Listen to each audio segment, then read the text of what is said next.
an absolutely blistering run earlier on. I think it was down to 9.2 seconds. I haven't got the backup times here, unfortunately, but as I say, the car can produce more than enough horsepower to get it down properly into the 8. It's just a case of getting it back right, getting the traction correct front to rear, and well, essentially just getting it all set up right way.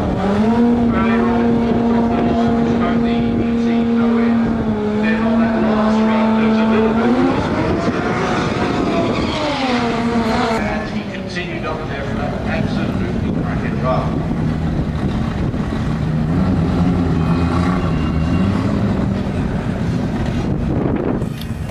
Now Keith is up against another car there. He will not be even bothering to catch it off the lights because he's more concerned in his own times and speeds.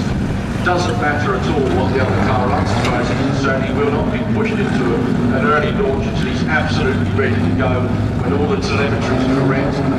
That's when he's going to make the big numbers.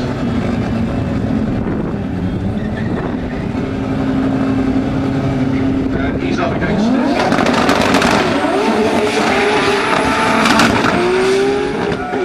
Well, the end of the line, I'm not sure though, that's moving quite quickly.